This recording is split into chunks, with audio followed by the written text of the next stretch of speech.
Thank you for joining this week's Vision for Water, Planning for Abundance and Scarcity in Illinois, hosted by Metropolitan Planning Council in their 90th year.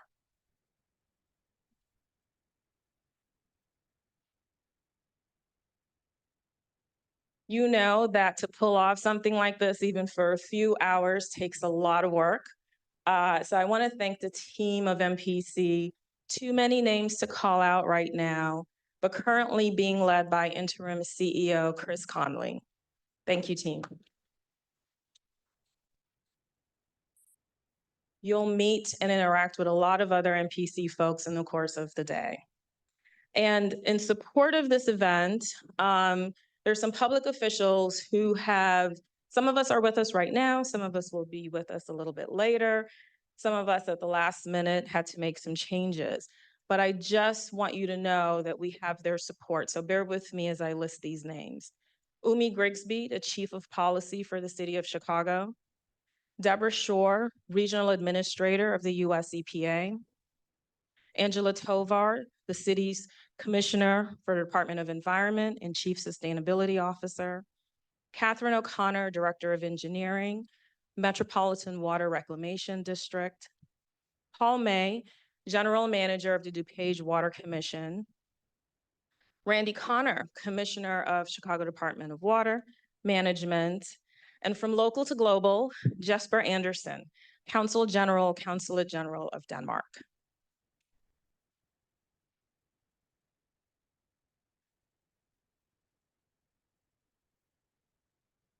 To kick us off, Ryan Wilson, the director of MPC's water program, is going to open us up with some framing remarks. Ryan is fun, what can I say? Every weekend, he's like calling me from a different part of the country, doing some fun things. I'm very envious. But with that, let me hand it over to Ryan.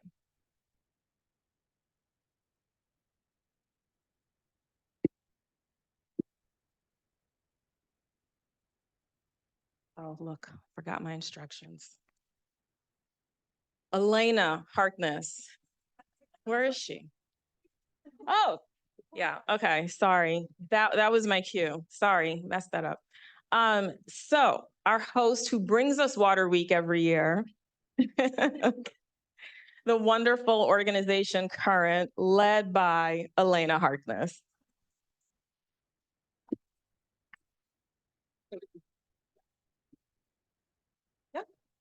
Yep, no problem.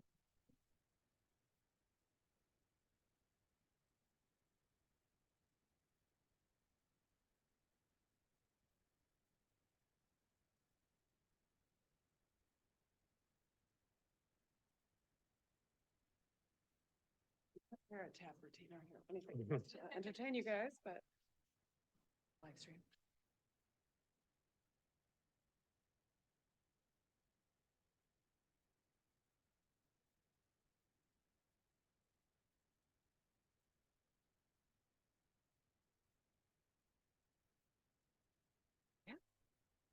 All right, great. Well, I would have been happy to follow Ryan. And certainly I think we all followed him into this room today. And really big thanks again to the whole MPC team for putting together such a phenomenal room of water leaders. I will be really brief, but the organizers very graciously gave me a moment just to share why today is personally so significant for me and for my team at Current. When I came to leadership at Current in late 2019, MPC was one of my very first calls. And in fact, I hadn't even joined Current when I called MPC. I knew I was going to be getting the job, and I was on the phone with the Metropolitan Planning Council, scheming and dreaming about the opportunity to work together on an event that became Vision for Water in January 2020. And that was my very first convening at Current. I didn't come to the water world with a lot of background or experience, and certainly the friendships that I have here in this room today. And it was very intentionally, like much of the work that we still do today, a co-convening in partnership and collaboration and in community with the many leaders across our region who have had a vision for water and a vision for the future of this precious freshwater resource. I think we have collected here in the room probably centuries of expertise and experience on freshwater and centuries of visions to put together. But it's MPC's long legacy of cross-sector convening and leadership on issues of critical importance across our region that they've influenced me throughout my entire career and certainly shaped my thinking about the role of water in the way that we plan, manage, and govern cities for sustainability, resilience, and equity. So it is extremely fitting that we gather with MPC once again here on our fourth Chicago Water Week with MPC's leadership and experience and expertise in setting tables for productive conversations to refine and shape our future vision for water in our region. So I just want to thank you again. This is personally extremely significant to be joining again with this group. It's a growing group. There's lots of new faces, but there's also people that I know were here back in 2020, setting the table, setting the vision, and working tirelessly to bring to life a better, more resilient, and more equitable water future for Chicago, for our region, and for the world. So thank you so much. I'm going to turn it over now to my friend and collaborator, Ryan Wilson, to take it away. Thank you. Or back to Suzanne, to MC, whoever. We're all friends. That's great. We need an official intro for Ryan, so I'm back. So to kick us off in terms of thinking about vision, Ryan Wilson is going to leave us with some provocative, exciting, and reflective comments for the next few minutes. Ryan.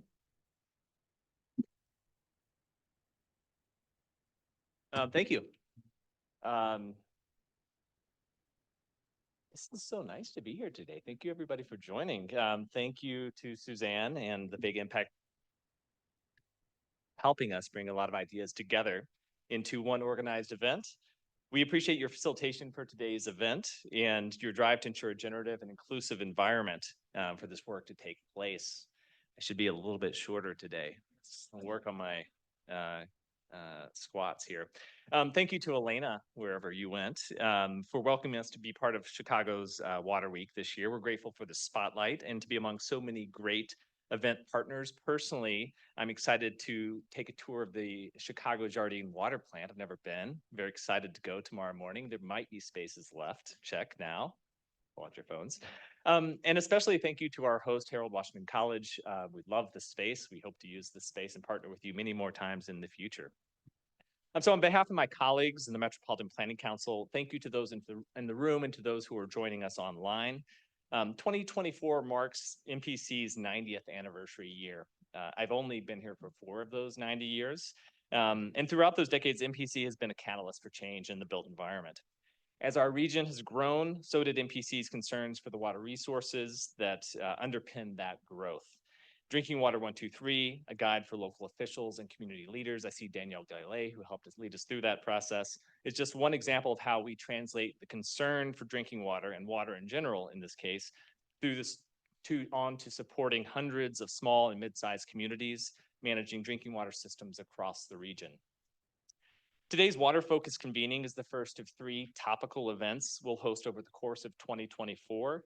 And this work is made possible by the generosity of our funders and its other supporters. First, thank you to the Crown Family Philanthropies for their support.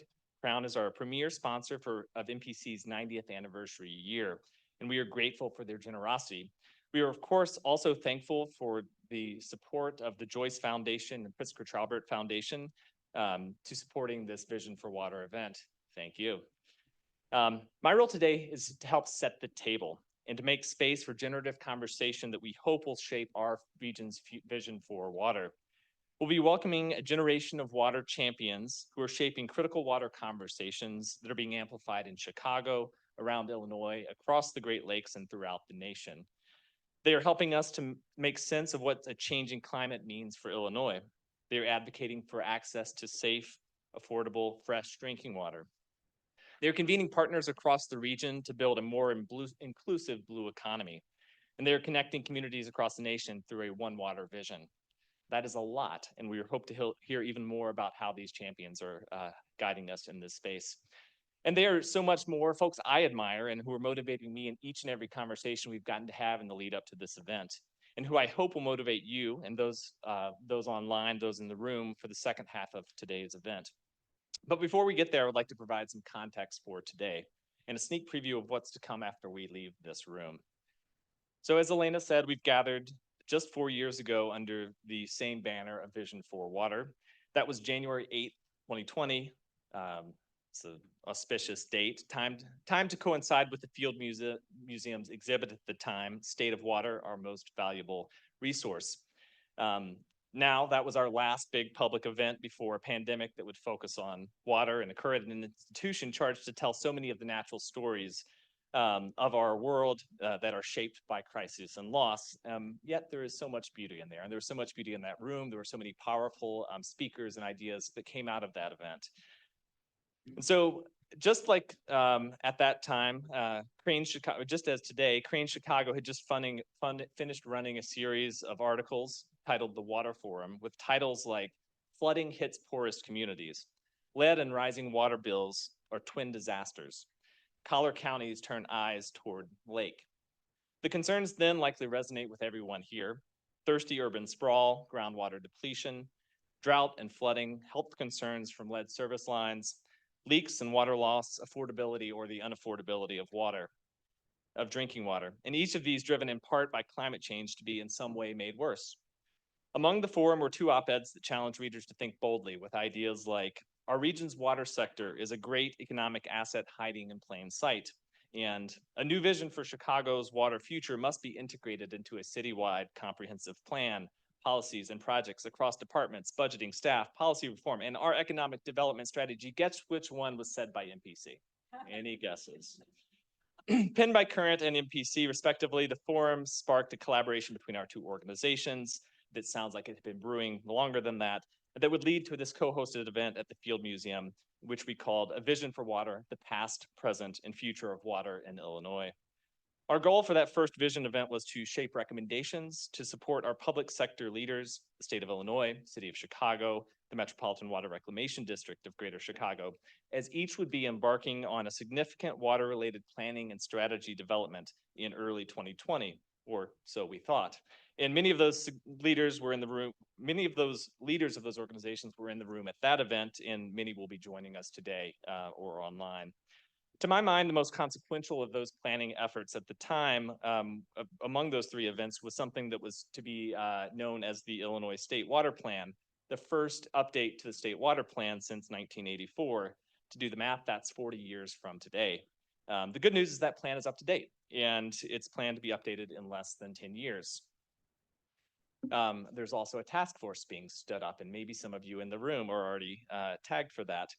Like that day, we're gathering in the wake of another Cranes Forum, this one on urban flooding. I believe we have many of the authors in the room here, and many of you spoke on background or for the reporting.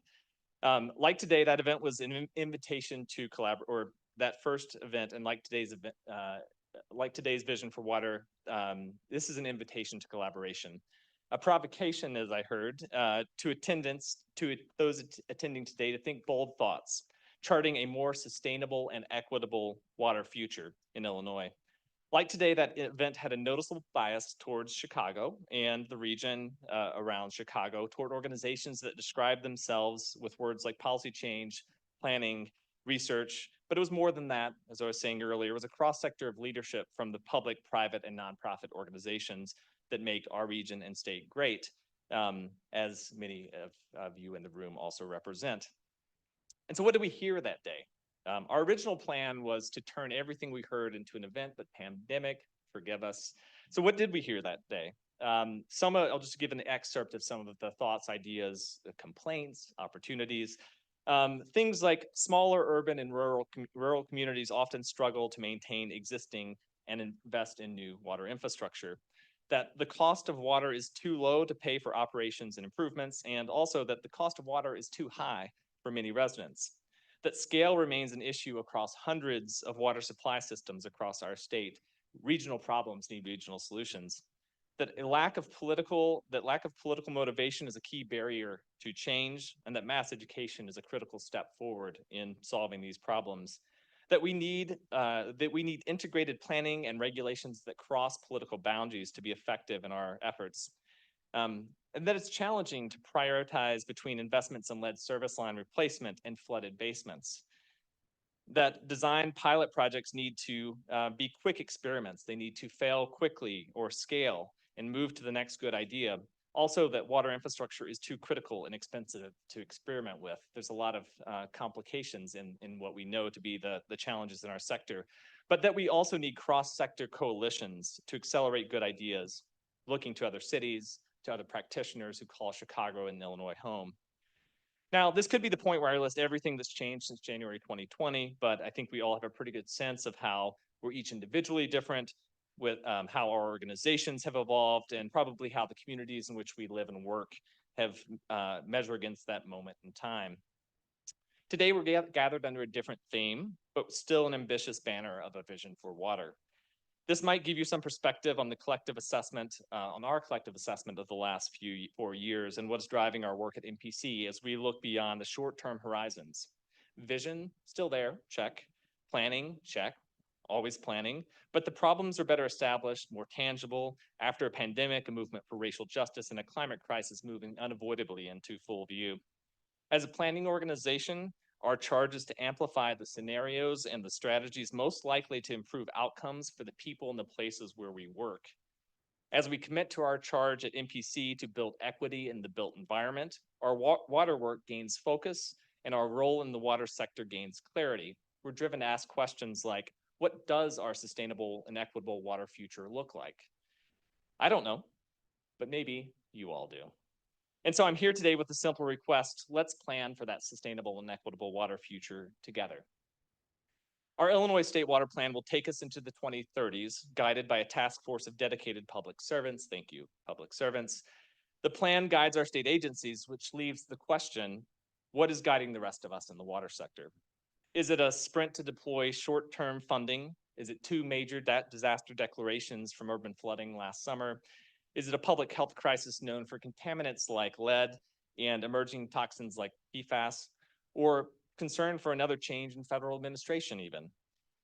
For today, we're likely to leave this question fully unanswered, but there is a central question I'm asking you to take into our panel discussion and to keep with you as we move into our working sessions later today as we sign off our Zoom and move fully into in-person. And that is, how will we collaborate to build capacity to reach this sustainable and equitable water future? We need a water plan for the rest of us, and maybe a better name than a water plan for the rest of us. Taking votes right now. After enduring the last 4 years, our theme for today's gathering is more specific, planning for abundance and scarcity in Illinois. I invite you to contemplate with me for a moment, but let's not dwell on this. What will most certainly be will be our most certain future. And that is that for our most certain future for water in Illinois, and as a result for Illinois. There will be more flooding, there will be more drought, and the cumulative impacts of these new extremes will most certainly continue to be inequitably distributed across Chicago, across our region, and across our state. Our panelist, Trent Ford, is here to help us situate this climate forecast. There will be less federal funding, most likely in just a couple short years. Already not enough to remove lead service lines on its own, though last week's announcement from the Biden administration of additional dollars flowing to pipe replacement is welcome news. We will still be left looking to our community of practice when the money dries up. That ecosystem of water folks and organizations, many of you in the room and many more who are not here today. Our panelist, Emily Simonson, is here to help us connect to that vision for coordination across the sector. Now, forgive me for leading with what might sound overly negative. We have gathered all of you today for the flip side of this story, which is the opportunity.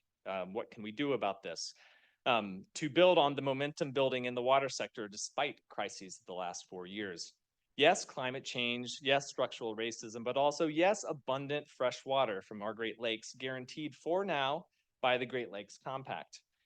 Yes, real and tangible action on removing lead service lines from Illinois homes, which is a very exciting, and many of you are helping us to do that moment. Our panelist, Shakina Perry, is here to expand on the opportunity for people in the environment.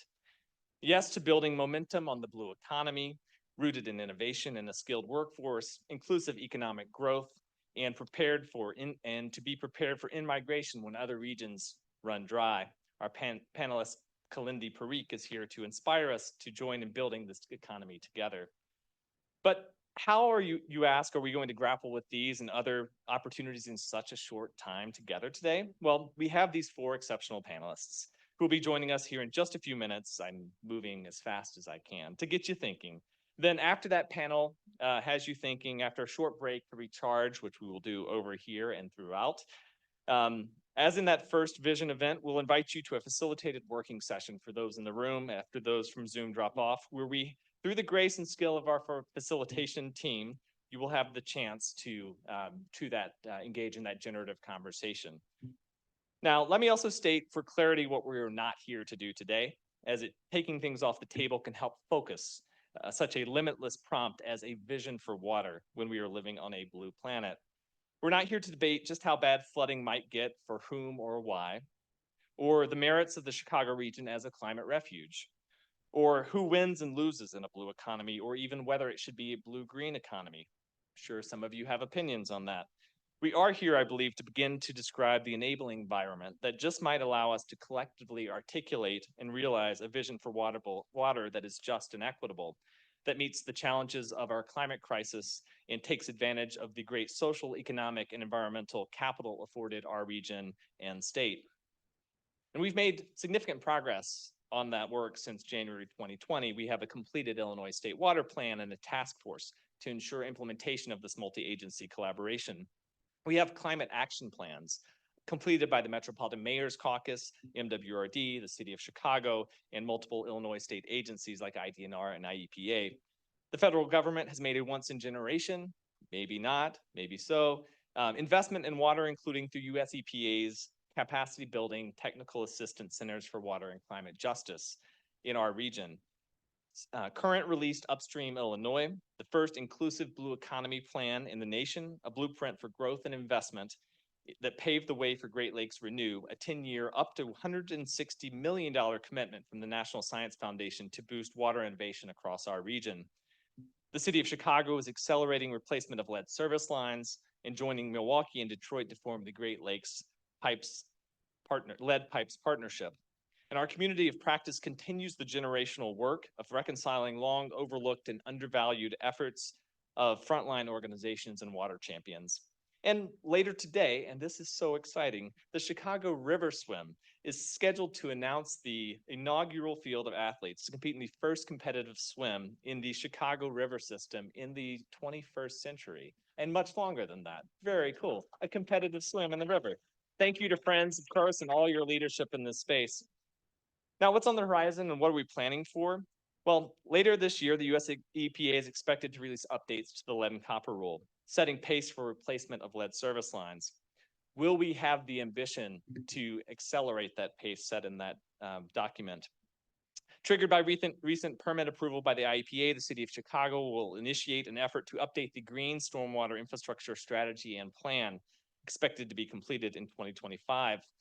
We anticipate the completion of MWRD's Tunnel and Reservoir Plan in 2029, as well as updates to the State Water Plan in 2022. And of course, there is this global target to reach net zero emissions by 2050. Some of these are fairly ambitious targets.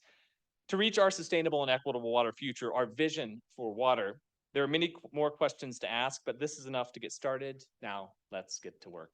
Thank you.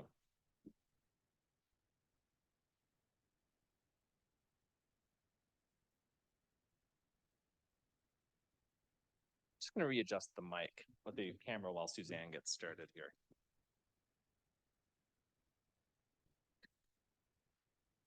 So we're gonna get started with our panelists. If you want to make your way to the front of the room. We're making some visual adjustments for the folks on Zoom.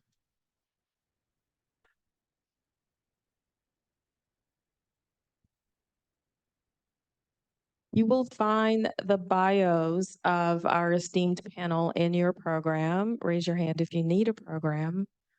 We'll get one to you.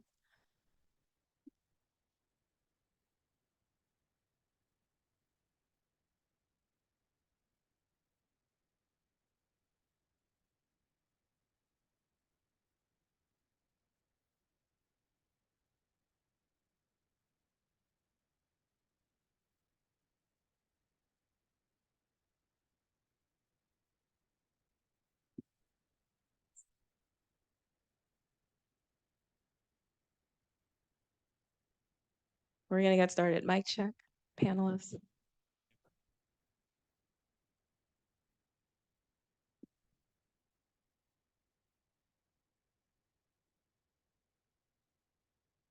Well, thank you. All right. So Ryan is gonna moderate for us, and as you've heard in his remarks, we are very privileged to have these folks joining us for this conversation. So with that, take it away. Great. Thank you for joining us today. This is very exciting. We've been on Zoom calls, we've been talking about questions, big ideas, and now we have these beautiful people to talk to. So thank you. You all represent several different perspectives as water champions. Our sector has made some recent gains, and yet we must stay prepared for uncertain economic and political environments ahead, and that will be part of our framing today. As we talk about scenarios of continued abundance and potential scarcity, these first questions that I'll go through will be for each of you directly. Our hope is it'll give us in the room a point of view from where you're coming from, your organizations, your perspective on this theme. And we're going to start with Trent. There are so many headlines about climate change right now. As our state climatologist, get us through the noise. What does science say about where we should be focusing? Yeah, that's a good question. And I've had preparation, and I still don't think I have the proper answer for that. It's perfectly broad to start out. Yeah, so I'm going to focus on Illinois, and then we can be more specific to Chicago here because that helps us focus a little bit. We're getting wetter. There's the big letting the cat out of the bag. We're getting wetter overall. Every season's gotten wetter. But we have this idea of both abundance, which comes with getting wetter, and scarcity, which seems a bit paradoxical, but is the case, as we've seen in many cases the last few years. And you're right that the focus among climate change is really everything. Big C climate is just a big tent. And we talk about everything from flooding to increased allergens and climate migration and how to handle that. It can be really overwhelming. With us folks on water, we have different individuals here, different professionals, folks in different aspects of water, maybe water quality, maybe planning, whatever it may be. One thing that's kind of across the board with climate change is that climate change itself really doesn't create very many novel problems, doesn't create new problems on it. What it does is sort of acts to exacerbate or interweave different problems that we're already dealing with. Perhaps it makes them worse, perhaps it makes them more unpredictable. And so when we think about what we can do, the we being individuals in this case for climate change in our professions, is really leaning into our professions and understanding how the climate is interacting with what we're doing. So like I mentioned, the water quality, the planning aspect, whatever it may be that you're over aspect of water that you're focused in. And understanding where those pinch points are of what a warmer and wetter Chicago climate looks like, what problems that creates, and what are the solutions to those problems that may have worked at a smaller scale that can be scaled up to something that's much larger that's created by climate change.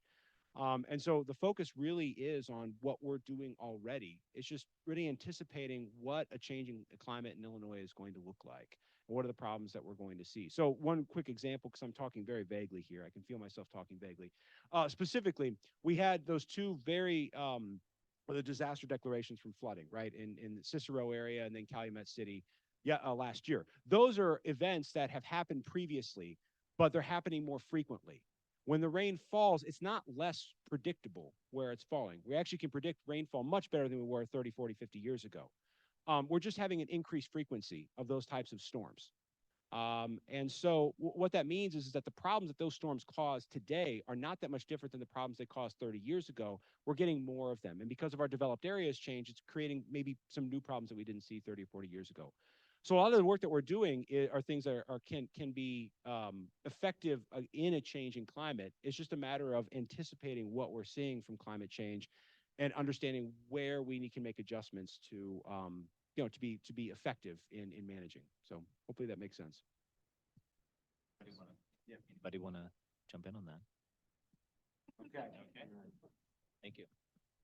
Only one climate scientist on the panel. That's one too many. One too many. Okay. I didn't say it first. Shakina, next. In your work within RDC, how are we seeing this new reality affect people and communities today? For sure, and thank you for that question. Access to clean and safe drinking water is a matter of life or death, depending on what community you live in. Folks that look like me, Black folks, poor folks, brown, indigenous, um, don't have access to a basic human right, which is safe drinking water. As mentioned early on, we have a lead pipe problem in the United States, not just in Illinois, not just Chicago, but nationally. Chicago has around 409,000 lead service lines. Illinois itself has over 1 million, and we lead both for the city and the state with the highest lead service lines. We rank #1 in both. And so when we think about what this means for actual people, because we can go down a rabbit hole talking about MCLs, we could talk about open trench methods, disinfection, all of these different very scientific, technical things, but we're talking about human beings. We're talking about people who don't have access to a basic human right.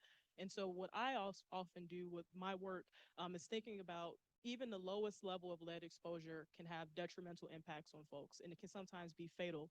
When we're looking from a Black maternal health standpoint, Black women are more likely to die from pregnancy related issues than any other race. And then when we think about exposure to lead contamination during pregnancy and post pregnancy, that can lead to low birth weight, fertility issues, sometimes even the death of the fetus itself. And then when we think about when those children are actually born, those children are stuck in a vicious cycle of lead exposure, starting with the pregnant mother. Sometimes, depending on the daycare that they enroll in, they're consuming contaminated drinking water in their households. Then they go to school and they have the same issue. So it's a vicious cycle that starts with mothers that is often unspoken. But then even thinking about, we talk about young children and their exposure, which there's so much research talking about lead contamination in children and its effect on developmental delays and social emotional learning. But adults, we often don't talk about enough from a cardiovascular standpoint. Adults who are exposed to lead in drinking water are more likely to have hypertension, more likely to have strokes, heart attacks, develop heart disease, and also just any type of coronary heart artery defects. And so when we think about quality of life, we have to step outside of our proverbial water bubble and really look at this intersectionally, because the same communities that are disproportionately impacted with lead pipes also have other cumulative impacts are impacting their neighborhoods, whether it's air pollution, whether it's contaminated soil, whether it's other toxins such as PFAS and other water contaminants that are impacting their quality of life. Basically, if you're Black, brown, or poor in this country, you 9 times out of 10 live in an area that has one or more of these issues. And so I'm really here today to just really bring a human aspect to this.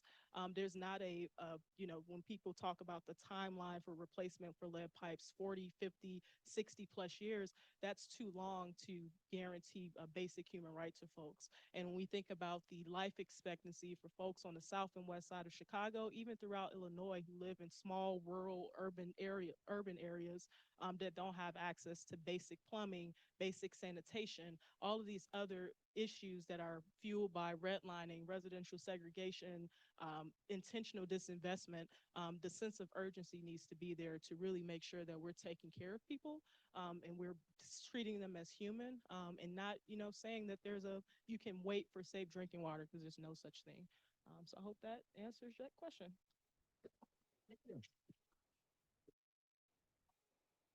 Now we're going to continue going down the line.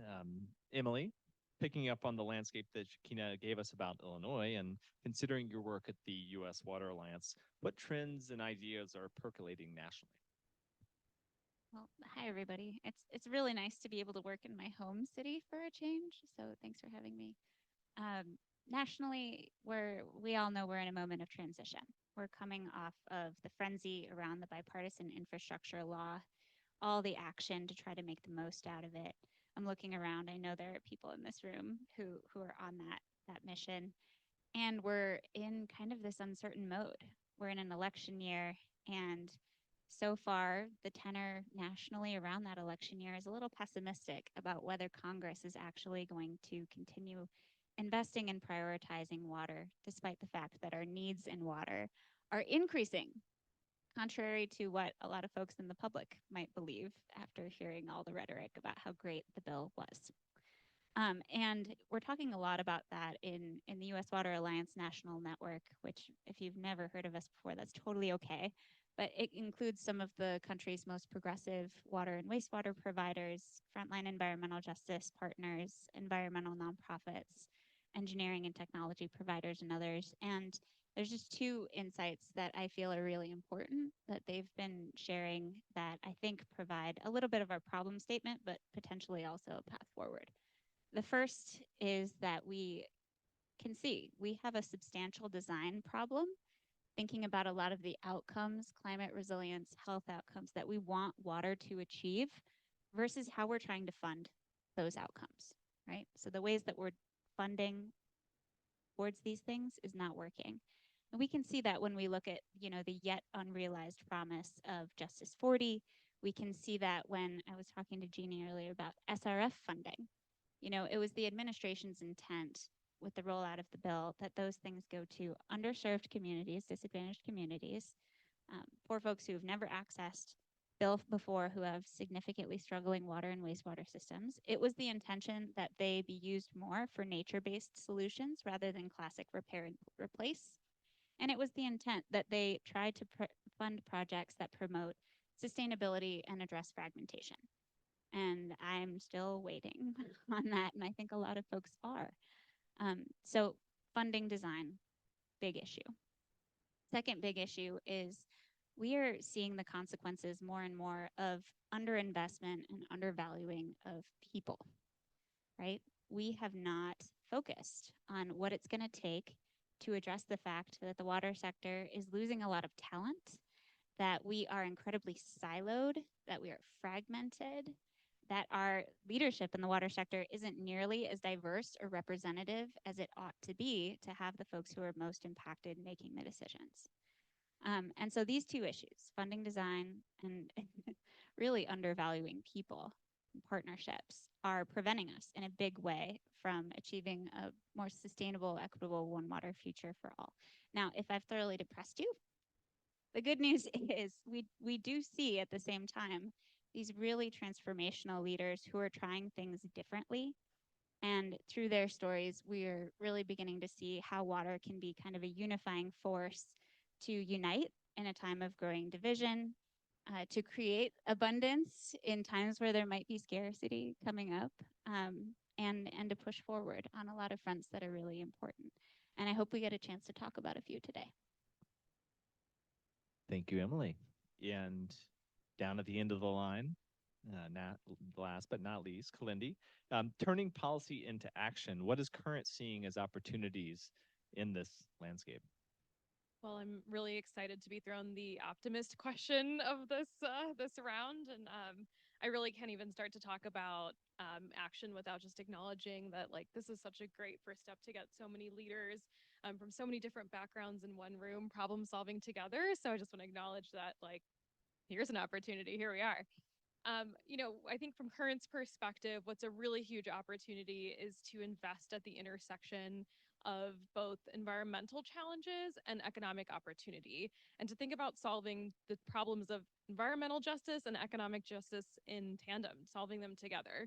We know these problems are not unrelated. We know that communities that are struggling the most with environmental justice challenges and pollutants in their water are also the communities that are struggling with economic injustice. So, the real opportunity here is to think about how can we stand to benefit from problem solving our climate, and how can we make sure that the work that we do in that space really stands to benefit the people and places who have lacked that kind of investment. I'm happy to name some examples too. I'll just name one example that we're really excited about, which is this huge opportunity around a new set of technologies around resource recovery, which is recovering really important things from our wastewater while removing things like PFAS and other contaminants, and getting really good and selective about what we can recover, reuse, and create wealth from, as well as the things that we need to remove and protect people from in our waterways. And in thinking through this whole new slew of technologies, the question is not just, what are the technological advancements that we need to be coming out of labs, but also rather, how do we create the kinds of companies that are going to benefit communities where we need that investment? How can we train people for the jobs of the next generation, of both the jobs that are available now and the ones that will be available in 10 years? And also, when thinking about participation, it's not just about, who's in the workforce and who's creating companies, but also who's at the decision-making table in rooms like this and in conversations today when we're designing these plans, really thinking about how can we include and really elevate communities in that question, right? And so one of the really exciting things about Great Lakes Renew, which is Current's project centered around resource recovery and creating more circular blue economy, is that it starts by identifying the users, right? So how do we, thinking about how do we identify the kinds of challenges that we need to solve based on what users of technology are telling us are those challenges? And we think about users as, industry, right? Industries, giving us some of the demand for the kinds of innovative technologies we need in water. We think about utilities, and then also how do we think about communities as end users of technology, and what does that mean and look like? I think we think a lot about climate migration too as a really big challenge here, and we think that people will move here for our access to water. And when we say that, it's not just people, it's companies, it's industry.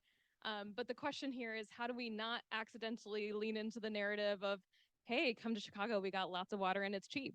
That is not what we want to communicate. Rather, what we want to communicate is, come to Chicago because we have a globally leading hub for water innovation, for technology, for solving those really tricky challenges and doing it together, because we have the most skilled workforce, or because we have the kinds of supports that can support entrepreneurs who are coming up with these technologies through really sticky challenges.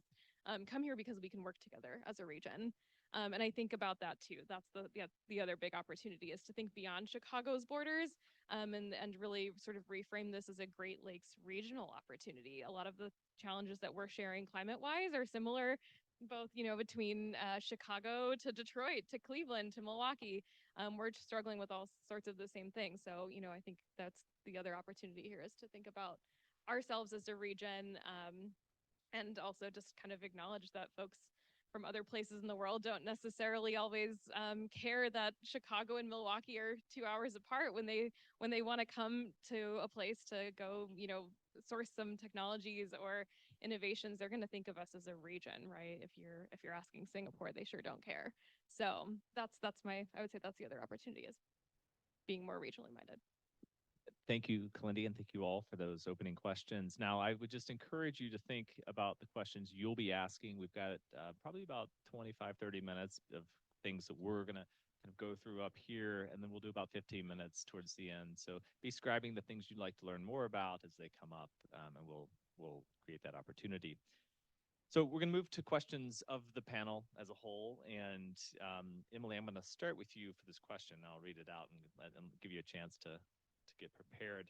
So in a future scenario, where maybe we don't see a sudden shift in federal administration leadership or policy direction as a result, and can continue the work of the last few years, what are you most excited to see? Honestly, it's no one thing, right?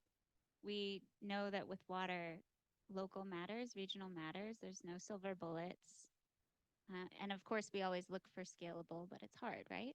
And so to me, the North Star I always come back to is, what we're after is an equitable, sustainable One Water future for all.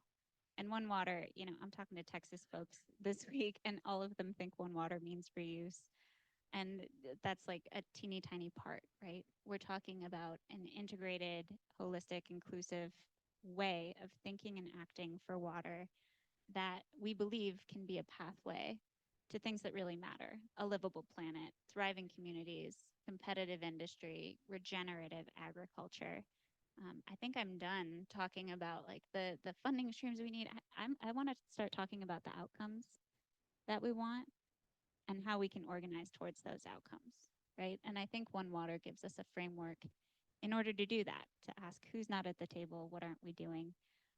Federally, I know that, when we think about it, we have over 30 different federal agencies, each with some narrow slice of authority over water management. So federal government is terrible at One Water, right? Despite the Alliance's former CEO just doing amazing things, honestly, during her time at EPA. But it's really about how are local champions lighting the way for this, and how are we collectively advocating for the systems changes that we need to make an outcomes-based way of managing water the new normal in the United States. Thanks, Emily. And Shakina, I'm going to invite you into that same question. What are you most excited to see? Thank you, Ryan. I think it's twofold for me. I think when we think about drinking water, even stormwater, wastewater management services, water bills are just unaffordable across the board. And if you are from a low income community, being able to pay your water bill on time, and just even engaging with the utility is a little difficult. And so I'm really excited to see us continue to be innovative around affordability. I know for the lead service line replacement aspect, it's expensive work, it's complicated work, and I commend the folks who are doing it on the ground, trying to think about ways to expedite this work. But I think a thing that we often hear is that lead service line replacement is so expensive, it's going to make our water bills unaffordable. And I think that, really rethinking, treating lead service line replacement as a must do and not a if we get around to it. I think that's the way that we approach our capital budgets on a yearly basis, really prioritizing lead service line replacement as a must do, as a priority, and being able to shift resources around that type of work. And then folks across the country are going to be having these conversations, right? So just really being in the backdrop of not, making our water bills unaffordable, but also making sure we're doing what we have to do to deliver a basic service to folks like clean and safe drinking water. And I think on the other end of things, just from a technological standpoint, not endorsing these things at all, but I'm starting to see more folks use AI, artificial intelligence, to identify where lead service lines are in communities. They're also using it to think through like lead testing results, and what the efficacy of those results are and how they could be used even further. And you even have like cities like Benton Harbor, Michigan. And I know Michigan is still working through their drinking water crises as well. But they even have like online databases for everyday residents to be able to track lead service line replacements and other key aspects, to really get regular consumers, regular residents involved and from a sense of transparency and accountability. So as we prepare for the country, whether we're on a 10-year timeline for replacement or more, depending on where you are in the state, in the United States, really adopting those things to really increase transparency and allow the consumer to have more trust in the institutions that provide services to us. Thank you. And Kalindi, same question. What are you excited about? Sure. Well, I feel like I spewed off quite a few things I was excited about in the last one, but I think I'll say, with what we're seeing with the barrage of federal investment in things like workforce development or innovation, and obviously quite hoping that a lot of that sticks around, but knowing that those things can change. What I hope to see is that the private sector kicks in to follow on and support, and sort of catalyze on that federal investment, especially around things like workforce development. I think we want to think about the blue economy as, a big combined water sector across things like food and bev and ag and manufacturing. Thinking about how all of these sectors can see themselves as part of a shared economy, and make the kinds of investments in our future workforce that we need. I actually see several of the employer partners in the room today who have been participating in some of our workforce work. It's a great example. Would love to see that continue, as well as investments in the next, sort of next generation of technologies that are solving those problems that right now, federal investment is really supporting us to problem solve, but how can we get the private sector to really scale that, and to support things like piloting new solutions, moving faster, being a bit more nimble, and making those investments in place. Thank you. And Trent, same question to you. What are you excited to see? I need to plan for the lag in the microphone when I turn it on. Apologies for that. Actually, last year, the Mississippi River, which is, of course, there's been a lot spoken about drought on the lower Mississippi the last few years. Last year, the Mississippi River in Davenport hit the fourth highest peak stream flow on record there, which goes back to the 1800s. And not very many people know that. And I was calling up to the Quad Cities a bunch that where are your impacts? How badly is flooding? It's like, that's not too bad. I'm excited to see more events like that where we have some sort of what would be considered an extreme climate event. And I don't hear about it in Champaign because we don't have any impacts from it. And all of these things are taking place that my other fellow panelists are talking about. That's how we get there. From my perspective, also having integrated systems modeling, so that we're not just doing climate modeling and maybe we have some, it's going to get wetter, do with it what you may, but that what we can ascertain in a future climate, constraining the uncertainty, can be used for modeling water systems, including the human systems that act on those, on the physical and water systems too, to help make those decisions to build the resilience to local scale, so that when we do see these big climate events where they're extremes, but they don't cause extreme impacts. It's so exciting to hear your responses and think there is somebody in this room who's working on this problem, and I can look at them and go, oh yeah, like we know who to talk to now. So thank you all. We're going to move into our next question, which is about leveraging abundance, and that's to leverage abundance to accelerate climate resiliency. We think of this as an opportunity for stronger cross-sector collaboration. What do we need to do to ensure greater inclusivity in our approach as a sector? And I mean that broadly. I'm going to start with Kalindi at the end. Yeah, inclusivity as a sector, interesting. I read this as inclusivity about things like sort of race equity, and I think those things are actually related. So I'll answer it both ways. I think for one, we have to get really specific when we say inclusivity about who is not yet included. I think we can throw around things like the words D, E, and I. And unless we're talking about a really specific group, it gets really hard to be really specific about intervention. And so I would think about that the same way when we're thinking across sectors. I'm really glad to be part of Team Current, where we really find ourselves as conveners across sectors. I'll just name the lead service line replacement working group that we're collaborating on with MPC and some other partners, Hire 360 as well. It's a really an Elevate. It's a really interesting mix of people. There's about 50 different organizations in the room that come from backgrounds that don't typically connect with each other. You've got both labor and trades organizations and utilities in the room. You've got workforce providers and employers. And I will say, it's a tricky group to moderate. It takes some skill, I will say, and it's a skill that we're all learning as we're doing it. But I think what is really important about doing that work is creating a sort of shared analysis of the problem, right? I think we're all sitting from our different spaces trying to solve a problem in different ways, but maybe we have a really different idea of what the problem is.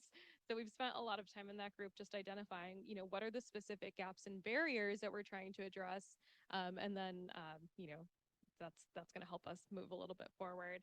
I think beyond that too, hang on, I'm reading my notes. I need new glasses.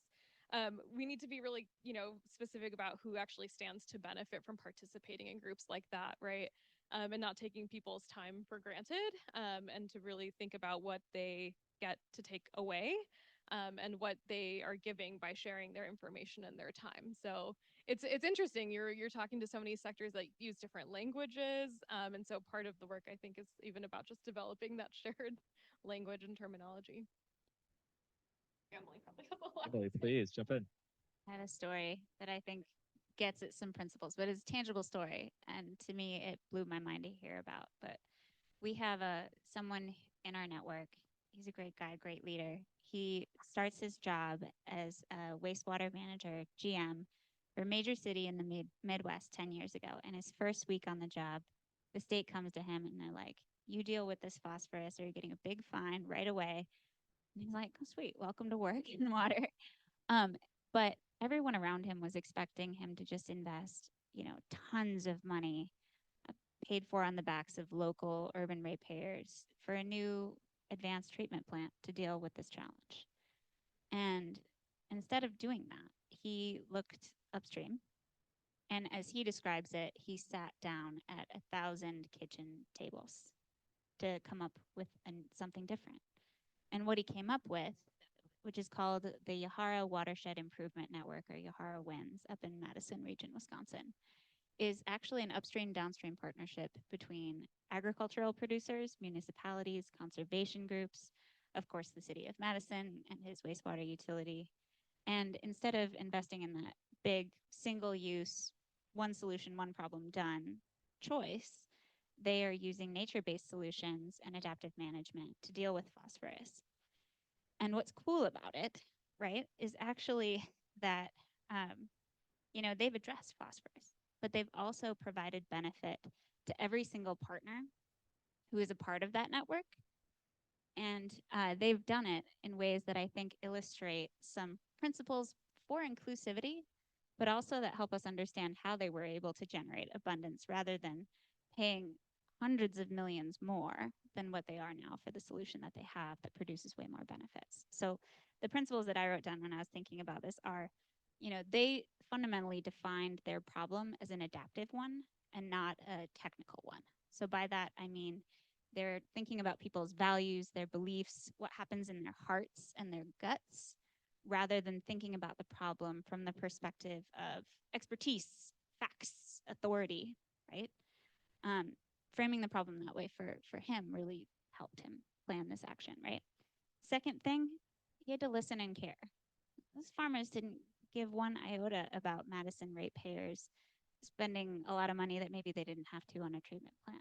So when he's doing those table conversations, he's thinking about what matters to them. He's hearing them share how they're losing money, they're losing soil, they're worried about the sustainability of their industry, their burnout, the next generation. And so it's like, listen deeply, care and design for your partner's challenges and top of mind issues as well. Third principle, you have to design ways of working together that are low risk. I think in a lot of these conversations, people are like, trust is the most important thing, move at the speed of trust. The truth is there's a lot of reasons sometimes why partners don't trust one another, and they're good reasons. So if you can design low risk ways of partnering, you can build that trust up over time in a tangible way. For Yahara Winds, it meant starting with MOUs instead of contracts, right? And then the last principle that comes from this story is about sharing power. And this one's gonna be scary if you run a utility in the room, because when I tell you that Madison Metropolitan Sewer District actually gave power over their TMDL permit to the Yahara Winds Executive Committee, sometimes people are like, oh my gosh, that's wild. That's your permit. But they did it because that was a way of making everyone feel like this was a regional stake, right? This is a regional project, a shared responsibility. And honestly, it is a story about inclusion, but it's also a story about regional resilience, right? That pays other benefits down the line when things go wrong. You have those partners to come back to. And it's also a story about how you might attract co-investment into the solutions that you're trying to get at. So that's me. Thanks, Emily. And I'm going to invite Shakina and Trent into this question if you would like. Shakina? For sure. Kalindi touched on this a little bit, but I've been reading a lot of articles about just post 2020, post George Floyd, corporations across the board were investing millions, if not billions of dollars into DEI efforts, whether that's consulting, whether it's rethinking the workplace practices, whether it's the hiring, whatever it is, let's have a DEI frame. Within the last year, those efforts have been cut like dramatically across the board, and they're constantly doing so. So I would just encourage the water sector to really double down and lean in on, despite what corporations are doing and the trend that they're trying to scale back, for us to lean in, knowing that the folks who we are we're working for everyone, right, across the board, because everyone uses water and needs water, but knowing that those who are disproportionately impacted will benefit from having those efforts, for us to think intersectionally about how these issues impact everyone. So that's one thing. But on the other end of it, I would argue that I'm sorry, repeat the last part of your question one more time. I lost my thought. what do we need to do to ensure greater inclusivity in our approach as a sector? And we've taken this question pretty broadly. So, to the extent that That's you, why I was like, my thoughts are going all over the place. and our next question is Mm. going to kind of tie into this. So, So yeah, I think my other really quick point is, so I can't take credit for this, but NRDC in partnership with other Big Greens and frontline community partners pulled together a document called the Principles for Lead Service Line Replacement, and it really outlines all of the things that you wouldn't think about. It's not just the technical aspects of things, but how do we limit disruption? What if there are opportunities when we need to be able to speak different languages, to be able to interact with the residents that we're in contact with. And so I think the thing that I would want us to push to think about is just our disability community, as well as from an accessibility lens. So when we do like tear up the streets, when we are doing this work and it's, blocks here and there that are, closed off and concrete is kind of all over the place, thinking about the folks who are in wheelchairs, who are in crutches, whose quality of life is impacted, and how do we make sure that approach is always in mind when we're talking about limiting disruptions and making sure folks still have access, to walkable areas, or whether it's being able to take public transit without disruption. So just really us thinking about our disability community and having that accessibility lens doing this work. great, thank you. And Trent, you want to Yeah. jump in? Yeah, I'll be real brief. So when we think about the communities impacted by the water sector, but we also think about the science driving the water sector, and inclusivity in that science really gets at what questions are actually driving where the sector is going. And so, despite the water sector being so influential in so many communities that are extremely diverse, the science itself is still dominated by mainly white scientists, and actually is still predominantly male scientists as well. Just last year, less than 10 female African American PhD students graduated with atmospheric science degrees. Those are the ones who are driving the questions at the climate. So we can run climate models, right, all day and night. We don't need a PhD to do that. But the questions that are addressed or asked based on that output is really coming from the perspective from which the person has for their lifetime. So really having the inclusivity really starts with the education too, and making sure that our scientists that are addressing these problems that are driving the sector are representative of the communities that are going to be impacted by the things we're working on. Great, thanks. So many examples of kind of the scarcity abundance frame in this conversation that are shocking, and hopefully opportunities for us all here. So I'm going to move on to another question, and I'm going to focus on Chicago here. We have an opportunity to be a case study on taking action on public health and water infrastructure by replacing lead service lines. There's a lot of ways to frame that question, but I'll say case study for taking action. What are you hearing and seeing in your work that might evolve into strategies for this infrastructure issue for us locally? And I'm going to start with Shakina. Yeah, so I think with this question, I always lean into, you started off, Ryan, talking about community of practice. So there are communities across the country who have done lead service line replacements. They're the experts. So how do we create more spaces for them to be at the table to talk about how to get this work done equitably and efficiently? But on the same end, we also have cities that have done this work in an efficient manner. And so it's a matter of us reviewing what they have proposed and figure out what makes sense for us here in Chicago. We know a couple of things to be true, that the replacing lead service lines on a block by block basis saves us money. It limits disruption, it limits inconveniences, and it gets the work done quicker. So that's something we can borrow from Newark, New Jersey, is the block by block replacements. We're thinking about, and there are some flaws to this, but even Newark's right to entry provision, being able to have residents and homeowners give permission to have their lead pipe replaced. That's something that seems simple on the front end, but when you have renter dominated cities like Chicago, like Newark, New Jersey, trying to track down landlords to get permission, so that takes 30 days, 60 days, 90 days. I think it's unfair when folks who live in a household have to wait until a landlord gives permission to get access to safe drinking water, and sometimes the landlord doesn't even live in the state that we're talking about.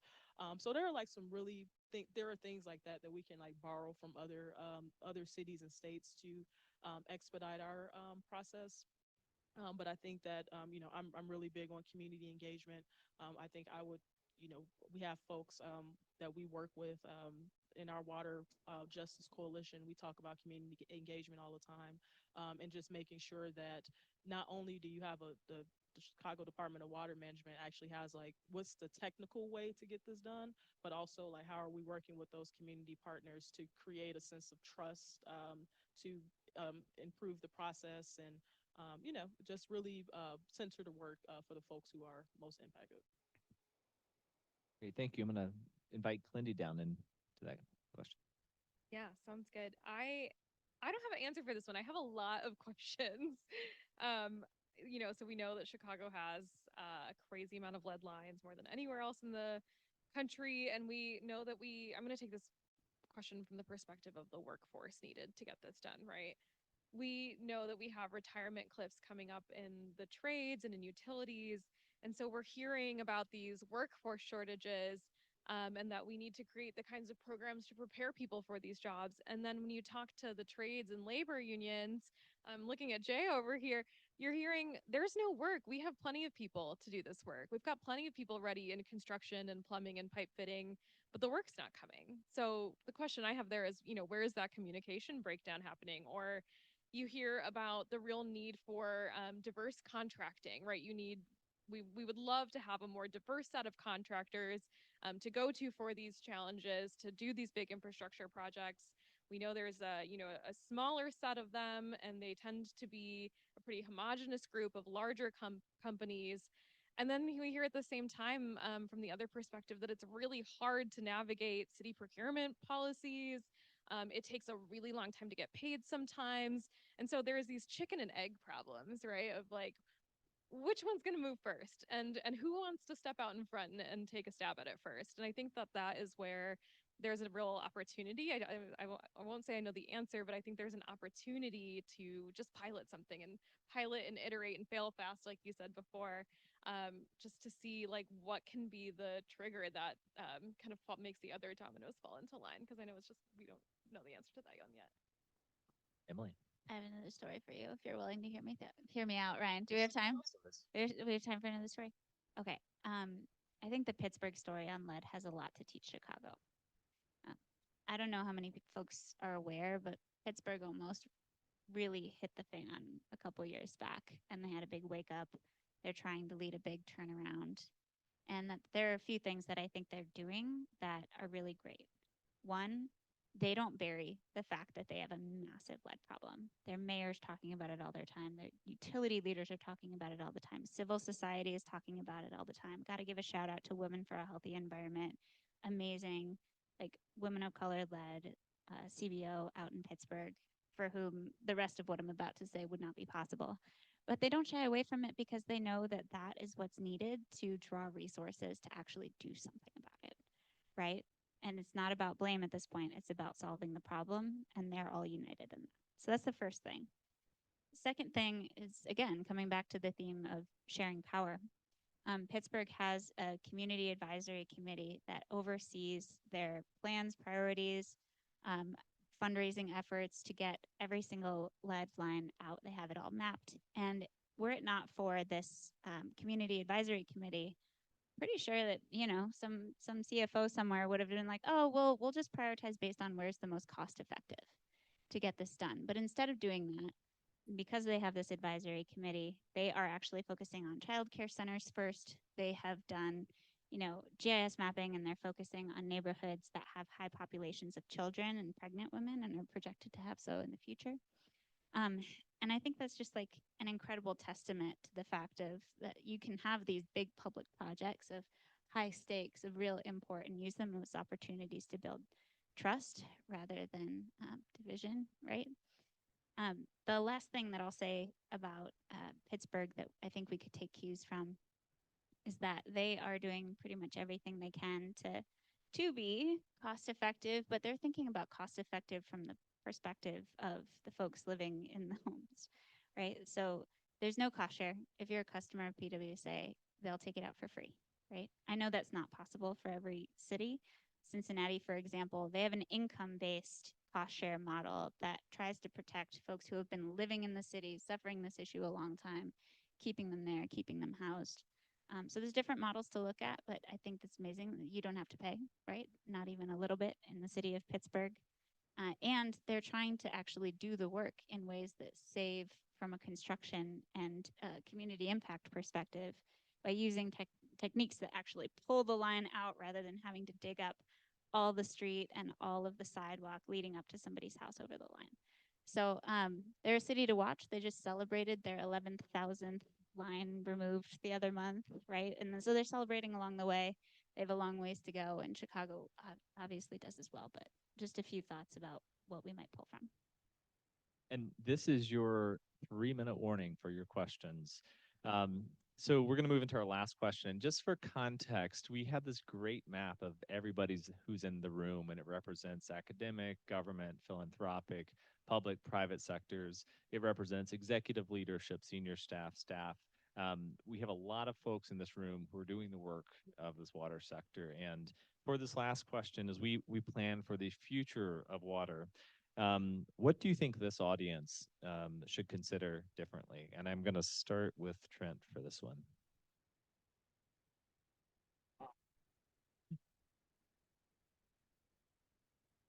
Maybe you're already doing this, so you just ignore me if you are. We think about climate change, and yeah, I'm going to pluck the climate change string again. That's the world I live in, so I'm going to do that. We think about climate change as this sort of big, kind of the first question, got at this, Ryan's first question. It's a big thing, and it's tough to tackle. It's kind of scary, but I think that like I mentioned with climate change, not necessarily bringing us a whole ton of new problems. What it does do is it puts into focus a lot of problems that have existed for decades.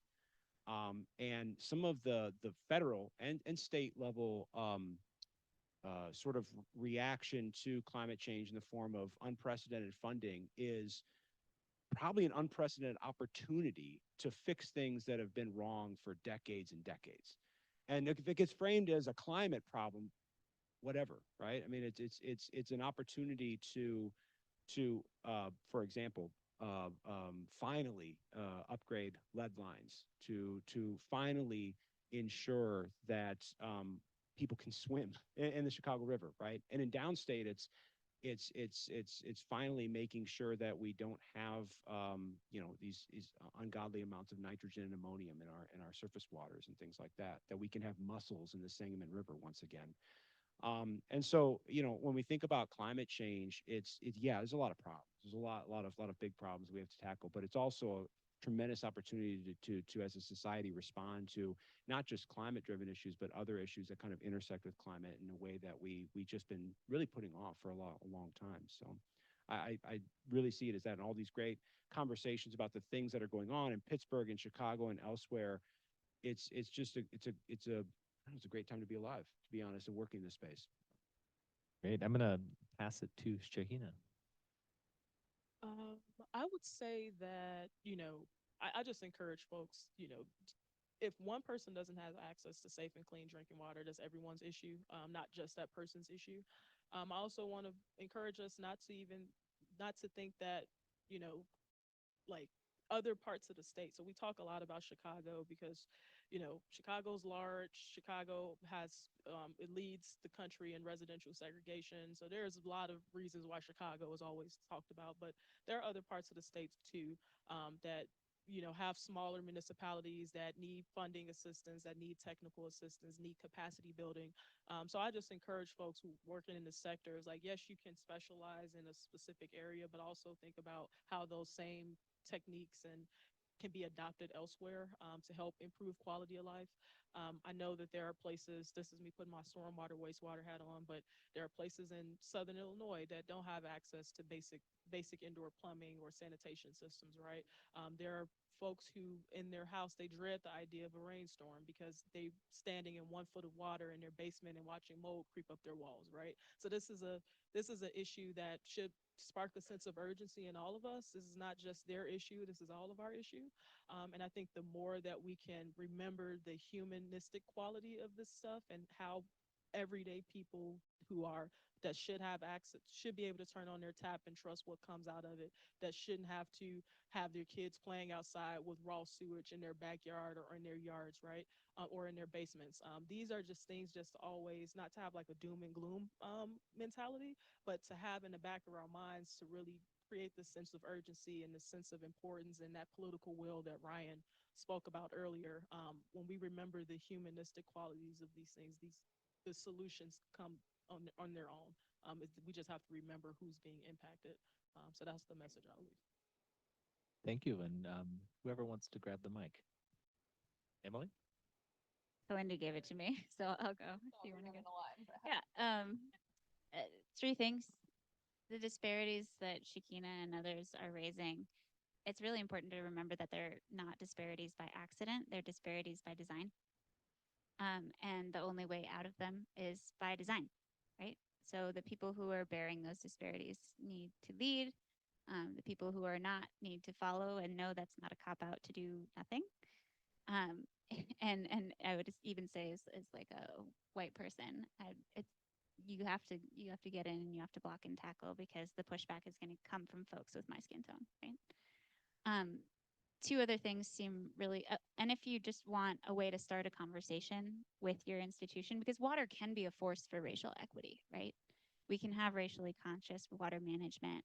And if you're looking for a good tool just to start a conversation in your org, the U.S. Water Alliance has a racial equity toolkit for water utilities specifically. It might be helpful to generate conversations in other places. So that's that. We have to start on that and by design. The second two things are it's really hard to overstate the importance of regions, right? Regional resilience and regional resilience through diversity and inclusion, right? I think that if there's one thing I gotta say, it's nature plans better than man. And so rather than our municipal boundaries or state boundaries, we really do need to be thinking in terms of watersheds, ecological biomes, if we're gonna be serious about solving these region scale environmental challenges. There's one last thing. No, that was it. I'm good. Thank you, Kalindi. Great. Well, ditto on the regional footprint here. I can't echo that more to say that, our ability to solve problems grows when we think about it as a region. But the one thing I think that we did not talk about today that I do want everyone to walk away thinking about is how, our ability to impact or to understand how climate impacts water also has a lot to do with how we understand energy and decarbonization. Those things we think of as disconnected, and they are not. I've been in a room full of folks solving green jobs problems, and then I've been in a room of folks solving blue jobs problems or thinking about the green economy.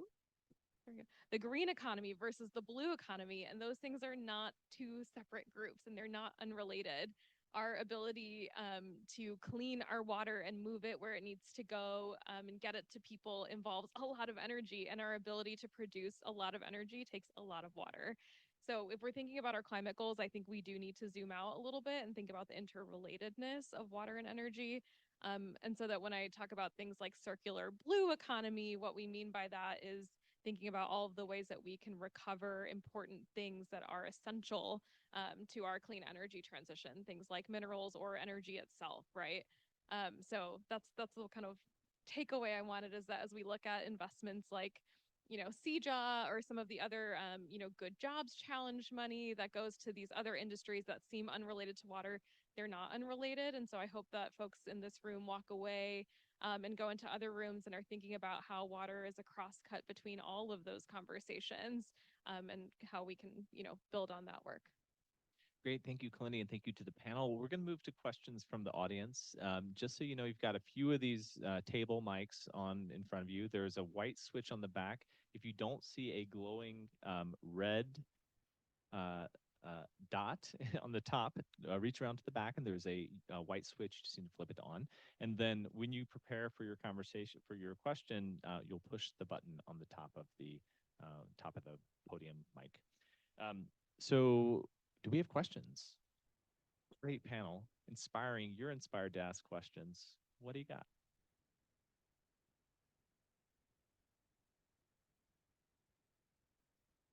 We, we do have, oh, Terry, Bruce, do you want us to introduce ourselves? just questions, great. For Emily, the example, you gave the example of the Wisconsin watershed and the phosphorus. That was an example of a nature-based solution. Can you estimate on the difference in cost?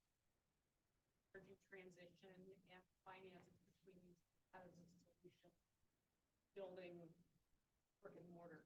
It was over $150 million saved. And just for the Zoom audience, the question was around the difference in cost between the two different strategies for the example you gave. Question, Joel in the back?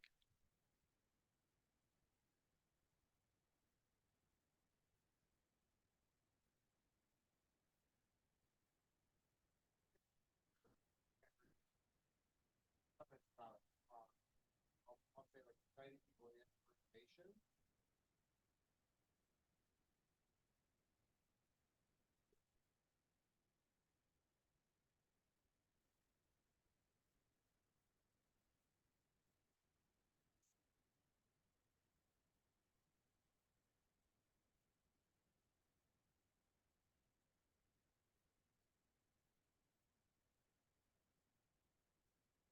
Gosh, that is such a good question. I think, you know, when I started at Current 3 years ago, and I think Elena could probably, you know, echo the statement a few years even earlier than that, you know, when we would get into the room and talk about water, and talk about water things like conservation, you almost kind of get laughed out of the room. It's like, oh, we have so much of that. Why should we care, right?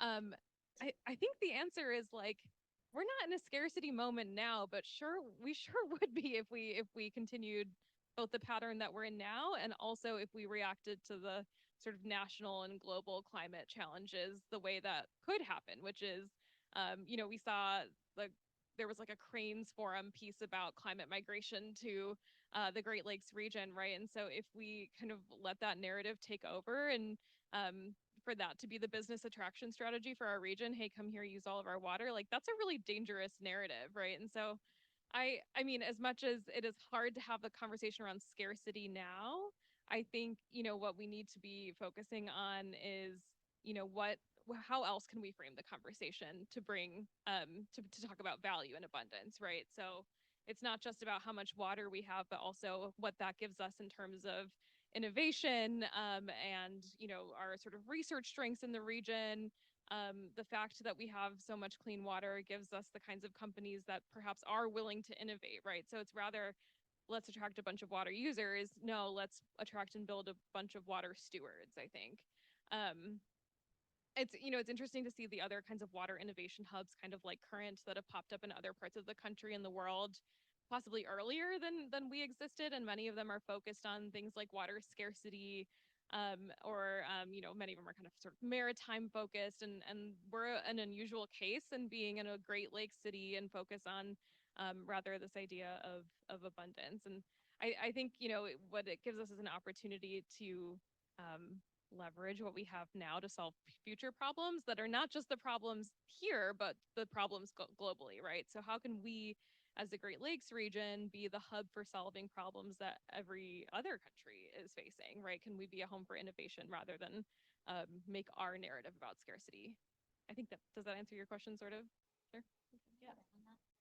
Can I just like put out a call to action to this group that if someone can figure out a way, right? Corporations, ESG reporting, it's the latest and greatest sexy reporting framework out there, even though it's a little bit under attack politically.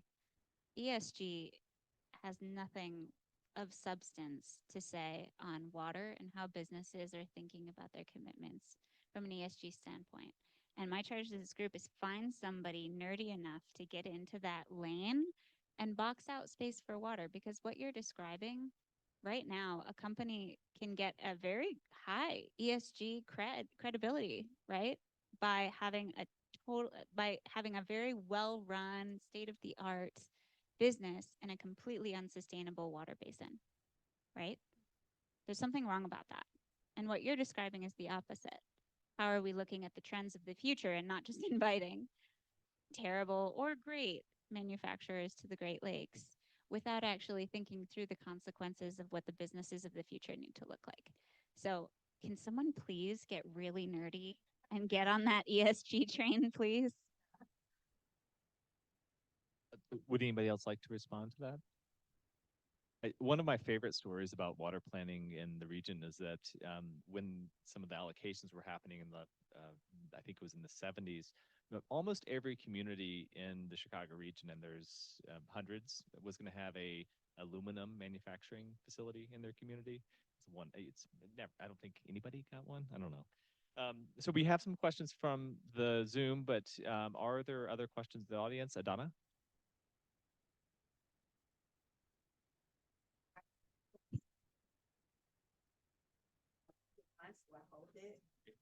I have a loud voice. I really don't need this, honestly.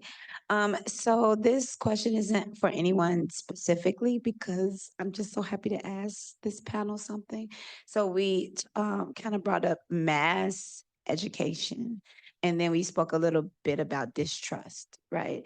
And so I'm with Chicago Water, and I know there is that obstruction of consumers being able to identify, right, with the person that's coming out to ask you, to try to cut down on waivers to say, hey, this is a great opportunity, right? And then everybody's not as passionate, maybe, as me and others.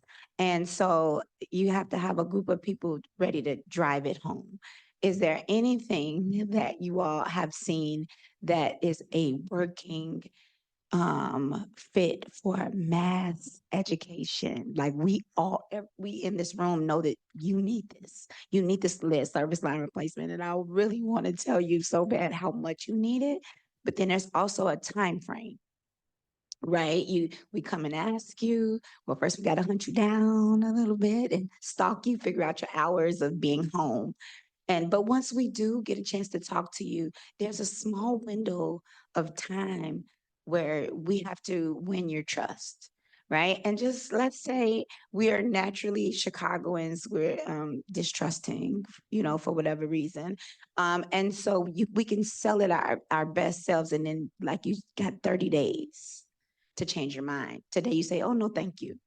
I'll think about it. But how we can't like hover around now, granted, we undo that. We don't care when you call. We're like, okay, thank you. Thank you for changing your mind. But I think the mass education portion of it, if I saw it everywhere on the news, if it was always being brought up and it was, I think for the most part, the common consumer does not, the people who we want to target don't see it as a benefit. So let me see if I can summarize that quickly. So it's what has worked in the kind of the mass education around water issues, like lead service line or others. Panel?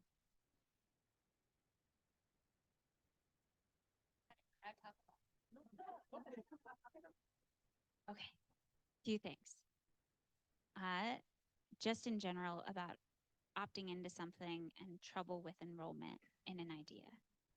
If you know somebody needs something, find the ways to cut through the red tape and make it be an opt-out. Unless I hear from you, just so you know, we're going to replace that lead line for you. I mean, what would it take? What would it look like, right? And we see it on the affordability side with enrollment programs, right? When you can have a data-informed, modern assistance or tiered rate program, and it's an opt-out instead of an opt-in, you are automatically saving yourself a ton of administrative headaches, a ton of overhead and outreach. That said, there are obvious examples of places that have too much red tape for that to happen. And then you do need a lot of education. And first, it's like, take your communications strategy seriously enough to research what are the channels that reach your target population, who are the messengers that have trust, what are the messages that work, what are the concerns, what are people telling you? You got to have a focus group. And then it's really about investing in that social infrastructure, right? Not just the ads and not just what you pay your communications firms, not just the spot you get on the radio station. It's about who's in that community providing services all the time, and are you resourcing partnerships with them, showing up at their events, and and essentially, finding ways to make it work, right? And so one of the places that I think does a really great job with this is actually San Antonio. They have a program with like 14 different service offerings for folks. One application, right, for folks who do need to opt in, but one application for 14 programs. They have staff, once they get that application, auto-enrolling people in various services that they are eligible for without that person having to do anything. And the only communities I've seen with higher enrollment rates for things like that are ones who are using app-based mobile pushes. But even without that, in San Antonio, they are reaching 50% of the eligible population with what they're doing, and that's the highest rate I've seen for a non-mobile push opt-out enrollment program. So we have room for one more question. It's going to be kind of a lightning round. Are there any big pressing questions in the audience? Malia. Hi, everybody. I had a question that I think bridges a couple of the speakers, but I've heard bits and pieces that connected for me in my head about themes of what are we naming the problem and to what degree are public entities accepting responsibility for past, not righting past harms, shall we say. And I was wondering if any of you had reflections on the extent to which calling something a climate problem versus a racial justice problem matters, the extent to which acknowledging that some communities are disproportionately burdened goes back to past investment decisions and ongoing disparities in investment, and the extent to which, a mayor can stand up and say, we have a problem and I take responsibility for it. Does some of that go along with acknowledging we did the wrong things in the past, we should have done better, and I put on this lens sort of with the attorney hat going too, because you said you can do racially conscious water programs, and I'm like, well, with this Supreme Court, if you're going to use race as a determinant in your program, you're going to have to narrowly tailor it to make sure that you're addressing a past wrong too. That's what gets through. So I'm wondering if you can reflect a little bit on like how much naming the problems of disparities and taking account of the history of those disparities is part of what we should be doing to make sure we can move forward in a just way. And I would just maybe add to that, expand it beyond just the kind of public sector to talk about private or responsibility in the civic sector as well. I have really brief comments, so I'm going to let Trent really delve into this. But I will say, one, I think budgets are a reflection of our moral values. So that's why it goes back to my first point about what we choose to prioritize in our capital improvement budgets. Is one thing to stand up and say, everyone deserves access to safe drinking water, but if it's not prioritized, then, that's just an empty statement. And then number two, that kind of addresses Adana's question just a little bit. I was thinking about an organizing tool like water filter distribution, right? So we know that most of Chicago has lead service lines. They're disproportionately in Black and brown communities, low income communities. If every alder person's office provided filters in the interim while we're doing replacement and 3 months after replacement, that can be used as an organizing tool. Well, one, addressing the issue up front, right? It's not completely addressing the issue because we need to remove the lead pipe, but at least giving folks a peace of mind that what's coming out of the tap is a little safer than it was without it. But also having that distribution, you can also attach why do you need this filter? How is lead harmful? Why is this important for you to do this? What's the next steps in the process? So just kind of merging your two questions together, but I'll stop talking. Yeah, this is actually really challenging when it comes to communication. I can't speak to the lawfulness, certainly, or what sort of litigative, vulnerabilities when a leader opens themselves up to by saying, I take credit, right? Because we have seen recent examples of litigation that are civil litigation for damages related to climate change. So that's always on the mind as well. Certainly when it comes to climate change, naming the problem is extremely important. Not talking about weather pattern variability and garbage like that some people say we should say and to get into communities and all that kind of thing. But yeah, I mean, from my perspective, when I'm giving talks around the state, talking and everywhere, Chicago mirrors the rest of the state. We see this. We talk about the hazard of the climate change, and then I stop there when it comes to climate change. Like, yeah, climate's making heat worse, but everything after that is something that we've already built in. So it is, I think, really important to name that the again, the hazard itself is maybe natural, but all of the impacts are human made. And so whether or not I'm addressing your question, I'm saying I think it is important to name that problem. That climate didn't make asthma rates on the south side, whatever it is, 10, 20 times, I'm making up numbers now, than it is north of the river, for example. That's a human issue that climate change may be exacerbating. So I don't know if that answers your question or not, but I think it is really important to name that. Emily? I love this question, and it's not yet the norm, but there are cities doing this, acknowledging and acting, right? So Austin, their water department, Austin, Texas Water Department, has a slide they use in public meetings, and it's a photo of an old historical document, city policy document, talking about how they are going to be investing in parks differently because they do not want white and black children playing together. And it's part of this policy document that leads now to the present day, right, where you have concentrations of segregation, populations of black communities living in areas with hardly any parks in the city of Austin, right?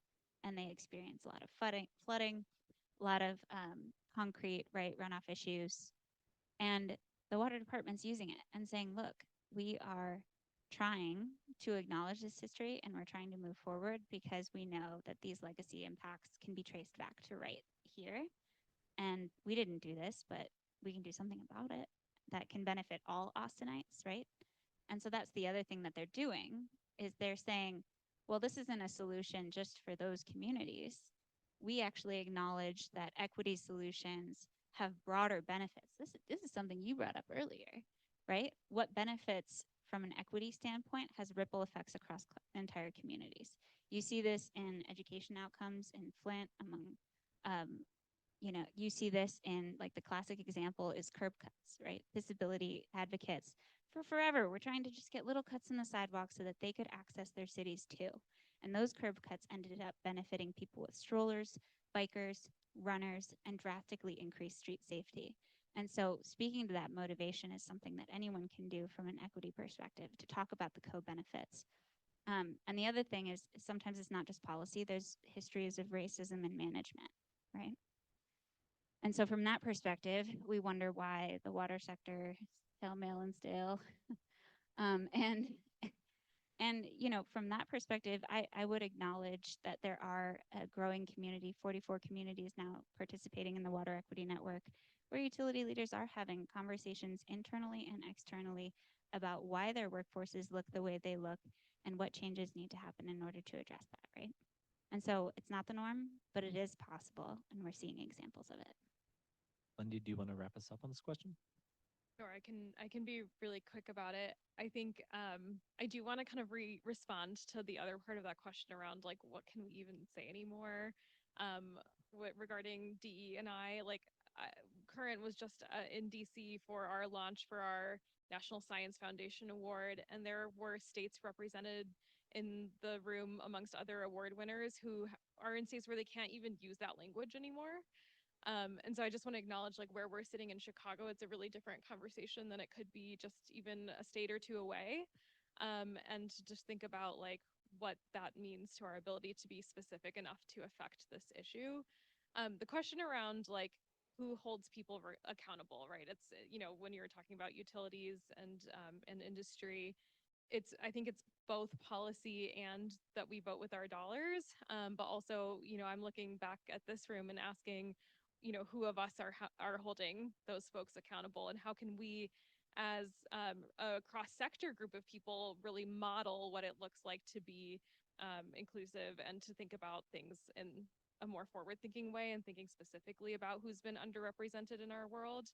And if we're a cross-sector partnership, for example, how can we show what it means to actually include communities at the table, or to share power in decision making? So I guess the question that I'll pose as we go into discussion is, how can we model that? Great, and thank you to all of our panelists. We really appreciate your time. Thank you, audience, for your questions. That's super helpful. And those online who will be signing off here shortly. We're going to transition to the next section, which is going to be a break. I will direct you to the corner. There's food, snacks, drinks. Please make your way over there or wherever you would like. We're going to take about 10 minutes. Yeah, thanks, everybody.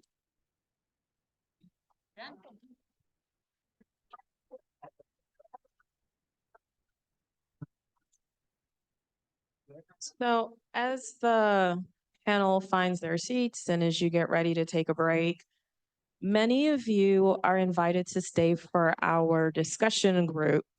So I'm going to say let's reconvene at 3 o'clock. That gives you still a 15-minute break. Okay, here are the instructions.